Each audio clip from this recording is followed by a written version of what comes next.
ओम शांति। 23 तारीख की मुरली है। अव्यक्त बाप दादा रिवाइज कोर्स 16/3/95 की मुरली है। मुरली का टाइटल है सर्व प्राप्ति संपन्न आत्माओं की निशानी। सर्व प्राप्ति संपन्न आत्माओं की निशानी, संतुष्टता और प्रसन्नता। क्या निशानी है? संतुष्टता और प्रसन्नता। आज सर्व प्राप्ति कराने वाले बाप दादा अपने चारों ओर के प्राप्ति संपन्न बच्चों को देख रहे हैं। भगवान किसको देखते हैं? जो प्राप्ति करने वाले बच्चे हैं उसको आज देख रहे हैं। सर्व प्राप्तियों के दाता संपन्न और संपूर्ण बाप के बच्चे हैं, तो हर एक बच्चे को बाप ने सर्व प्राप्तियों का वर्षा दे दिया है। भगवान ने कभी ऐसे नहीं सोचा ये पुराने हैं ये नए हैं। सबको भगवान सर्व प्राप्तियों से संपन्न देखना चाहते हैं। ऐसे नहीं किसी को 10 दिया हो, किसी को 20 दिया हो। सभी बच्चों को सर्व प्राप्तियों का अधिकार दिया है ना। हाँ, बाबा ऐसे तो नहीं करते इसको ज़्यादा दिया इसको कम दिया, लेकिन लेने वाले नंबरवार बन जाते हैं। भगवान तो सबको एक जैसा ही देते हैं। सभी बच्चे फूल वर्षे के अधिकारी हो, तो बाप दादा देख रहे हैं कि हर एक अधिकारी बच्चों ने अपने पे प्राप्तियों का अधिकार कितना प्राप्त किया है। आप सब क्या हो? अधिकारी बच्चे हो। आपका अधिकार है भगवान के पास लेने का।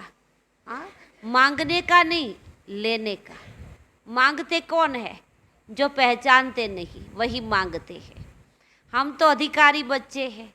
हाँ, तो बाबा की आपका लेने का अधिकार है। बाप ने सर्व को दिया है ना। बाप को सर्वशक्तिमान संपन्न सागर कहते हैं, लेकिन बच्चों ने उन प्राप्तियों को कहाँ तक अपनाया है? बाप का दिया हुआ वर्षा जब अपना बना लेते हो, तो जितना अपना बनाते हो उतना नशा और खुशी रहती है। आज बाबा पूछते हैं, बाबा ने इतना सारा वर्षा दिया, कौन सा वर्षा? कागज़ की नोट नहीं, लेकिन कौन सा वर्षा?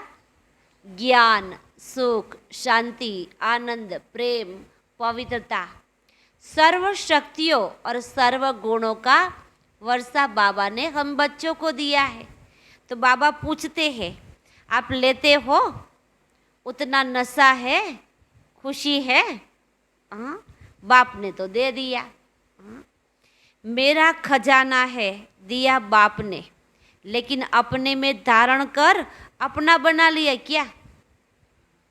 हाँ, बाबा के कई बार हम किसी को देते हैं तो क्या कहते हैं? मैंने इतना किया, मैंने इतना दिया।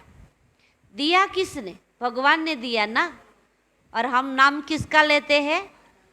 अपना लेते हैं। तो बाबा के दिया बाप ने, और तुम क्या करते हो? मेरा खजाना है, मैंने दिया। क्या अपना बना लेते हो? तो क्या देखा कि अपना बनाने में नंबरवार हो गए। बाप ने नंबर नहीं दिया न, बाप ने नंबर नहीं बनाए, लेकिन अपने अपने धारणा की यथाशक्ति से नंबरवार बना दिए हैं।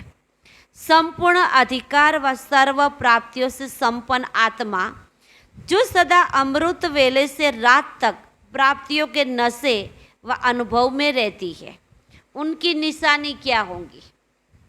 जो संपन्न आत्मा है, संपन्न माना भरपूर आत्मा है, तो बाबा के सुबह से अमृत वेले से रात तक जो प्राप्तियों के नशे में रहती है, तो उसकी निशानी क्या है? कौन सा नशा मिला है? सर्व शक्तियों का और सर्व गुणों का। तो बाबा की उस आत्मा की निशानी क्या है? तो उनकी निशानी क्या होंगी? प्राप्तियों की निशानी है संतुष्टता। हमें सर्व खजाना मिला है, उसकी निशानी क्या है? हम सारे जीवन में संतुष्टता का अनुभव करें। तो बाबा की पहली निशानी है संतुष्टता। वह सदा संतुष्ट मणि बन दूसरों को भी संतुष्टता की झलक व वाइब्रेशन फैलाती रहेंगी। उनका चेहरा सदा प्रसन्नचित दिखाई देगा। जो संतुष्ट आत्मा है वो सदा प्रसन्नचित होगी, क्योंकि प्रसन्नचित है तभी तो उसके चेहरे पर संतुष्टता की झलक दिखाई देती है। तो बाबा की सदा प्रसन्नचित दिखाई देंगी। प्रसन्नचित अर्थात सर्व प्रश्न से पार। प्रसन्नचित अर्थात सर्व प्रश्न से पार, कोई भी प्रश्न नहीं। क्यों हुआ, कैसे हुआ, किसने किया, नो क्वेश्चन। न्यारे बन जाएंगे, कोई प्रश्न रहता नहीं है। उनका चेहरा सदा प्रसन्न होगा। क्यों, क्या, कैसे, ये सब समाप्त। तो ऐसे प्रसन्नचित बने हो, अपने आप को चेक करो। बाबा के चेक करो, हम इतने प्रसन्नचित बने हैं कि कुछ भी हो जाए बस कोई क्वेश्चन नहीं, प्रश्न नहीं, क्यों हुआ, किसने किया, हाँ नहीं। बाबा के इतना प्रसन्नचित रहते हो, अर्थात सर्व प्रश्नचित से न्यारा, सर्व प्रश्न से न्यारा, कोई प्रश्न नहीं होगा। सदा प्रश्न हो, वह प्रसन्न होंगे। कभी कभी कोई प्रश्न उठता है क्या? ये क्या है, क्यों है, कैसा होगा, कब होगा, ये प्रश्न चाहे मन में चाहे दूसरों से उठता है। प्रसन्नचित हो या प्रश्नचित हो, क्या हो? आज भगवान पूछ रहे हैं, प्रसन्नचित हो या प्रश्नचित हो। प्रसन्नचित माना खुश, संतुष्ट। प्रश्नचित माना प्रश्न करने वाले। एक प्रश्न स्टॉप होगा, दूसरा आएगा, दूसरा स्टॉप होगा, तीसरा आएगा। तो क्या हो बाबा के? कभी प्रश्नचित हो जाते हो, कभी प्रसन्नचित हो जाते हो, ये क्या है? वैसे गायन है ना, अप्राप्त नहीं कोई वस्तु ब्राह्मणों के खजाने में। जब से हम भगवान के बच्चे बने, ब्राह्मण बने, तो बाबा के अप्राप्त वस्तु नहीं है कोई ब्राह्मणों के खजाने में। क्योंकि भगवान मिला, सब कुछ मिला, और क्या चाहिए? सुख, शांति, आनंद मिल गया, और क्या चाहिए? आप ही होना जो, हाँ आप ही होना। तो जब कोई अप्राप्त होती है तो अप्राप्ति माना असंतुष्टता का कारण क्या है? अपना अनुभव देखो। कभी भी मन में असंतुष्टता होता है तो कारण क्या होता है? कोई न कोई अप्राप्ति का अनुभव करते हो, तब असंतुष्ट होते हो। अप्राप्ति, मुझे शांति न मिली, मैं भगवान का तो बन गया, मुझे खुशी न मिली, भगवान ने मुझे मदद न की, वो सब क्या है? असंतुष्टता है। हाँ, जो जहाँ असंतुष्टता है ना, वह आत्मा कभी प्रसन्न नहीं रह सकती। तब असंतुष्टता होती है ना, तो प्रसन्न नहीं रह सकती। गायन तो है ना बाबा के, आप बच्चों का तो गायन है। विनाश के समय संपन्न हो जाएंगे क्या? बाबा पूछते हैं, विनाश के समय संपन्न हो जाएंगे क्या, कि अभी होना है? जो समझते हैं हम सदा प्रसन्नचित रहते हैं, कभी भी किसी भी बात में, चाहे अपने संबंध में चाहे दूसरों के संबंध में भी प्रश्न नहीं उठता, सदा संतुष्ट रहते हैं। ऐसी संतुष्ट आत्माएं कितनी होंगी? बहुत है। अच्छा, जो समझते हैं सदा प्रसन्न रहते हैं। चाहे माया कितने भी हिलाने की कोशिश करे, लेकिन हम नहीं हिलते तो माया हिला देती है क्या? माया नमस्कार करके चली जाती है। हम अंगद है, क्या है? अंगद। अंगद को दिखाते ना रामायण में, कितना हिलाने की कोशिश करते हैं फिर भी हिलते नहीं है। तो आपके सामने माया तो आएंगी, हाँ, हिलाने की कोशिश तो करेंगी, तो क्या करेंगे? हिल जाएंगे। अंगत हो ना, माया हार जाती है लेकिन हम तो विजय बनकर दिखाएंगे। इतना नशा होना चाहिए। जो ऐसे है वह हाथ उठाओ। बाबा के ऐसे है वह हाथ उठाओ। देखो माताओं ने उठाया, भाई लोगों ने नहीं उठाया। सदा शब्द याद रखना, सदा शब्द याद रखना। कभी कभी वाले नहीं, बहुत थोड़े हैं। कोटों में कोई है, क्वेश्चन मार्क उठता तो है नहीं ना। क्वेश्चन मार्क डिक्शनरी में नहीं आना चाहिए। आज बाबा के क्या कहते हैं? आपकी डिक्शनरी में क्वेश्चन, नो क्वेश्चन, कोई प्रश्न नहीं। बाबा बैठे हैं, कुछ भी होता है भगवान के पर छोड़ दो, बाबा बैठे हैं। अगर छोड़ के तो देखो वो संभालता है या नहीं। लेकिन हम छोड़ते ही नहीं। हलचल में नहीं आओ। कंप्यूटर चलाते हो तो उसमें क्या आता है? कंप्यूटर चलाते हो क्योंकि युग चल रहा है ना कंप्यूटर का, इसलिए बाबा कहते हैं अगर आप कंप्यूटर चलाते हो उसमें क्या आता है? आपके बुद्धि रूपी कंप्यूटर में सदा फुल स्टॉप की मात्रा भी आती है ना। कंप्यूटर में क्या आता है? कुछ आगे पीछे होता है तो डिलीट का चिन्ह दिखाते हैं, डिलीट कर दो। कुछ आता नहीं है तो क्या करो? डिलीट कर दो, बैक हो जाओ। तो बाबा के आपके कंप्यूटर में भी क्या होता है? कुछ क्वेश्चन आता है तो क्या करो? डिलीट कर दो। डिलीट करना तो आता है ना। फुल स्टॉप की मात्रा आता है या नहीं, या क्वेश्चन मार्क आता है? आश्चर्य की मात्रा भी खत्म। आश्चर्य भी नहीं होना चाहिए, ये क्यों हुआ, इसने ऐसा क्यों किया, नहीं। इसको कहा जाता है सदा प्रसन्नचित। ऐसा प्रसन्नचित औरों का भी क्वेश्चन मार्क खत्म कर देता है। ऐसी आत्मा होती है ना जो प्रसन्नचित आत्मा, वो उसके सामने कोई दूसरा प्रश्न लेकर आएगा ना तो उसका भी प्रश्न वो खत्म कर देगा। नहीं तो स्वयं में अगर क्वेश्चन मार्क है तो कोई भी बात सुनेंगे, देखेंगे, कहेंगे हाँ ये तो होना नहीं चाहिए, लेकिन हो जाता है। मैं भी समझती हूँ होना नहीं चाहिए, मिक्स हो जाएगा। क्या शब्द यूज करते हैं? अगर थोड़ा भी सूक्ष्म में भी हमारे अंदर क्वेश्चन है, माना प्रश्न है, तो हम दूसरों को जवाब क्या देंगे? सही बात है, यही तो होना नहीं चाहिए, लेकिन क्यों हो गया? तो यह भी क्या है? सूक्ष्म में हमारे अंदर भी थोड़ा सा प्रश्न रुका हुआ है, इसीलिए तो हम ये जवाब देते हैं। लेकिन कि बाबा के ये भी मिक्स हो गया, उसके प्रश्न को और ही अंडरलाइन कर देंगे। ठेका तो दे दिया ना, आपने क्या किया?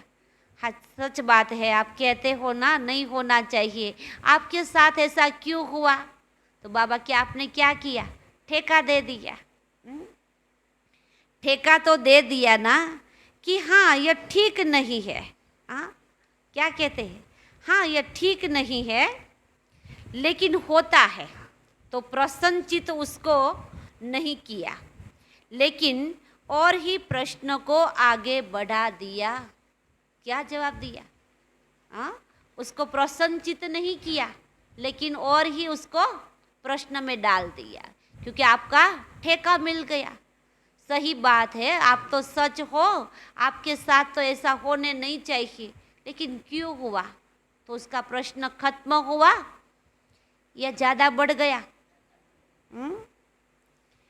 तो बाबा के उसको हाँ और ही प्रश्न में आगे बढ़ा दिया, एडिशन हो गया ना। हाँ, वैसे एक का क्वेश्चन था, अभी दो हो गया। वैसे तो आपके सामने एक प्रश्न लेकर आया था, लेकिन आपने जवाब क्या दिया?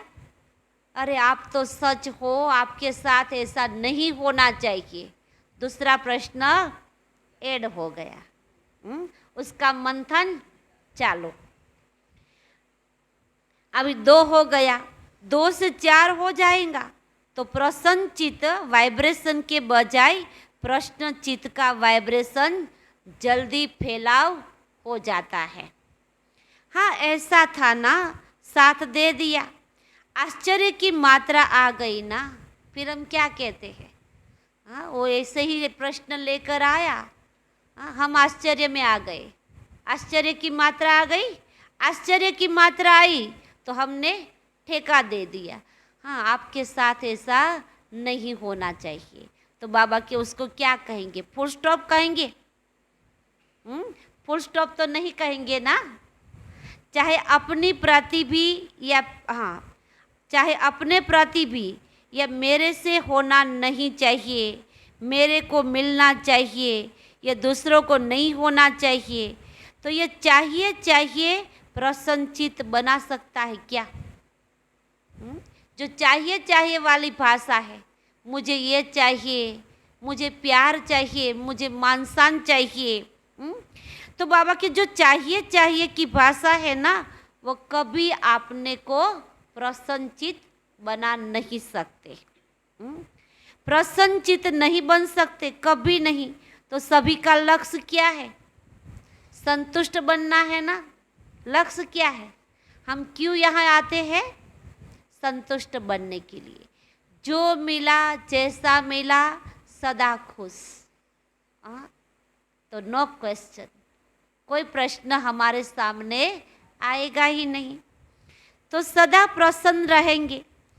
जिसका प्रसन्न चित्त होता है उसके मन में बुद्धि के व्यर्थ की गति फास्ट नहीं होंगी। जो आत्मा सदा प्रसन्न चित्त रहेगी, गति फास्ट आगे नहीं बढ़ सकती, क्योंकि उसको कुछ चाहिए ही नहीं। बस भगवान मिला, सब कुछ मिल गया। भगवान मिला, शांति मिली, सुख मिला, भगवान का इतना प्यार मिला, और क्या चाहिए? जीवन में क्या चाहिए? तो बाबा के व्यर्थ की मात्रा ही खत्म हो जाएंगी। सदा निर्मल निर्माण होने के कारण सभी को अपने प्रसन्न चित्त की छाया में शीतलता देंगे। कैसा भी आग समान जला हुआ हो, बहुत गर्म दिमाग का हो, लेकिन प्रसन्न चित्त के वाइब्रेशन की छाया में शीतल हो जाएंगे। आप इतने प्रसन्न चित्त रहेंगे, अगर आपके सामने कोई आत्मा इतनी जलन लेकर आएंगी, अंदर से जला हुआ की छाया उसको ठंडक का अनुभव कराएंगी। वो आते ही ठंडक का अनुभव करेंगी। कभी प्रश्न नहीं करेंगी, शीतल हो जाएंगी। कमजोरी क्या आती है? वैसे ठीक चलते हो ना, कमजोरी क्या आती है? बाबा कहते वैसे तो तुम ठीक चलते हो ना, वैसे तो तुम ठीक चलते हो, अपने रीति से अच्छे चलते हो, लेकिन जब संबंध संपर्क में आते हो तो दूसरों की कमजोरी देखते, सुनते, वर्णन करते, प्रभाव में आ जाते। हम क्या कहते हैं? वैसे तो हम बराबर ठीक चलते हैं, लेकिन दूसरा हमारे सामने आकर वर्णन करता है तीसरे की कमजोरी का या खुद की कमजोरी का, तो उसका वर्णन सुनकर लौकिक में कई दुख की बात करते हैं तो हमको भी आंसू आ जाते हैं। अरे रे, उसको इतना दुख है, रोने लग पड़ते हैं ना। तो हम भी क्या हो गए? उसके प्रभाव में आ गए, उसके प्रभाव में आ जाते हैं। फिर कहते हो कि इसने क्या किया, इसलिए इसने ऐसा किया, इसलिए मेरे से भी हो गया। क्या बहानाबाजी करते हैं, इसने ऐसा किया ना, इसलिए मेरे से यह हो गया, इसलिए मेरे से यह हो गया। इसने कहा, तब भी मैंने कहा। उसने 50 बारी कहा, मैंने तो एक बारी कहा। क्या कहते हैं, उसने 50 बारी कहा तो मैंने तो एक बारी कहा, इसमें क्या हो गया? किया तो सही, एक बारी भी किया ना। हाँ। फिर बाप के आगे भी बहुत मीठी मीठी बातें। बाबा, मुझे तो ये चाहना नहीं थी, मैं तो नहीं चाहता था ये गलती करूं, पता नहीं कैसे हो गया। हाँ। बाबा से बहुत मीठी मीठी बातें करेंगे। कहते, बाबा आप तो समझते हो ना। क्या कहते, बाबा आप तो समझते हो ना, इतना सहन कहाँ तक करेंगे। क्या कहते, हाँ बाबा आप तो समझते हो ना, कहाँ तक हम सहन करें। फिर भी पुरुषार्थी तो है ना। क्या कहते हैं, हम संपूर्ण तो बने नहीं, हम भी पुरुषार्थी है बाबा, इसीलिए हो जाता है। तो बाबा क्या मान जाएगा? हाँ? कहते हैं हम भी पुरुषार्थी है ना, तो थोड़ा तो आ जाएगा ना। बाप को भी समझाने लग पड़ते हैं, भगवान को भी समझाने लग जाते हैं, उनको बहुत कथाएं सुनाते हैं। हाँ, बाबा क्या कहते हैं, यहाँ सेंटर में आकर भी निमित्त आत्माओं को अपनी कथा सुनाते हैं, बहुत कथाएं सुनाते हैं ना। ऐसा था ना, ऐसा था, ऐसा था, ऐसे ऐसे सारी माला जपते रहते हैं। क्या करते हैं, यहाँ आकर सारी कथा शुरू कर देते हैं और माला जपते हैं। बाप दादा सदा ही इशारा देते हैं कि ऐसी बातें 2 अक्षर में वर्णन करो। क्या करो? अगर आता है, नहीं आता है ऐसे भी नहीं। आपके सामने कुछ भी परिस्थिति आ गई, अगर आप अनुभवी को सुनाएंगे तो उसका कुछ सॉल्यूशन देंगे, लेकिन बाबा के 2 ही बातों में सुनाओ, सारी कथा नहीं करो, क्योंकि कथा सुनने वालों का भी समय वेस्ट जाएगा। 2 अक्षर में वर्णन करो, लंबा चौड़ा नहीं करो। ये व्यर्थ बातें बहुत चटपटी होती है, सुनने में और सुनाने में बहुत मीठी लगती है। व्यर्थ बातें क्या है, कई बार होता है ना, कोई सुनाने लग जाते तो हम क्या कहते, हाँ फिर क्या हुआ, अच्छा फिर क्या हुआ। तो बाबा की बहुत चटपटी है, इसलिए नहीं सुनो। बहुत चटपटी है ना, मज़ेदार लगती है क्या। हाँ, जैसे खाने में भी खट्टी मीठी चीज़ हो तो अच्छी लगेगी ना। और ही फीकी और सादी हो तो कहेंगे, और फीकी और सादी हो तो कहेंगे यह तो खाते ही रहते हैं, क्या नहीं अच्छा लगता। तो ये व्यर्थ बातें भी, इसमें चलते चलते इंटरेस्ट ज़्यादा बढ़ जाता है, होता है ना। कई बार हम कहते ज्ञान सुनो तो क्या कहते, समय नहीं है। अगर व्यर्थ बातें सुनना और सुनाने में घंटा लग जाता है, पता ही नहीं चलता। बाबा के इसमें इंटरेस्ट नहीं।